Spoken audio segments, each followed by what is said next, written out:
You're listening to today's inspirational message on the Proverbs with Kurt Bjorklund. Proverbs 23 again returns to the theme of disciplining children. Verse 13, do not withhold discipline from a child. If you strike him with the rod, he will not die.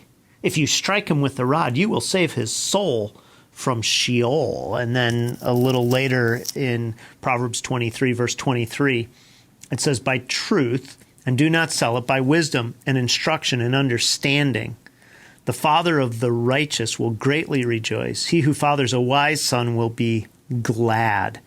So there's an instruction here to the child, which is to heed the instruction of a parent because they have gone before you and they care deeply about you, and therefore they're worth listening to in your life. But then there's instruction to the parent, which is this spare the rod, or don't spare the rod.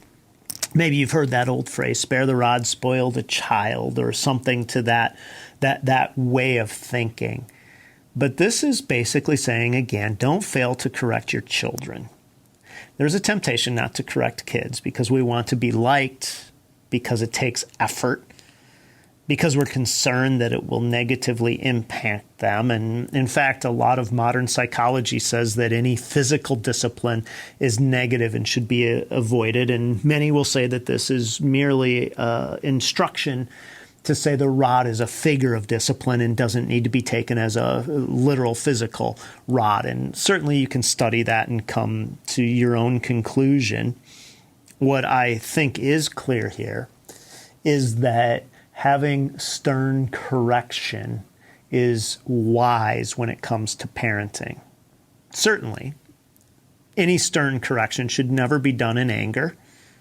It should really be done only to correct defiance when it's in a sense of whatever this rod corresponds to.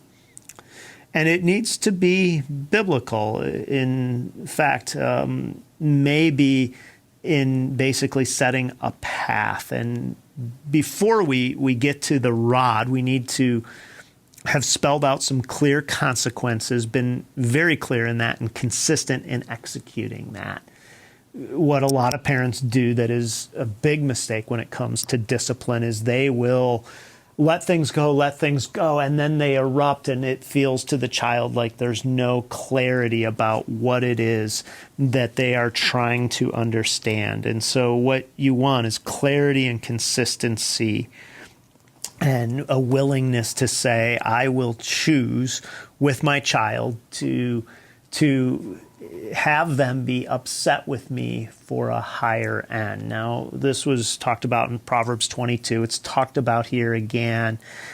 And this is one of those areas of life that there is no clear, easy guide, no rules of thumb. Every child is different. Every home is different. Every situation is different. And this is probably why Proverbs speaks about it, because knowing when you need a rod versus a velvet glove or encouragement are two different things. And each child is different. Knowing when to train and nurture and when to discipline or correct. Knowing when that correction needs to be something that is unpleasant versus something that's just a natural consequence. Those are all nuances of wisdom. But the encouragement or the instruction of Proverbs is to not shy away from doing what is hard so that you will indeed put yourself in a place of directing your child to the life of a wise person and ultimately a righteous person.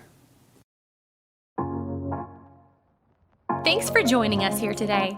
There's a lot of great content to explore on Orchard Hill Plus and on the Orchard Hill main feed from the weekend.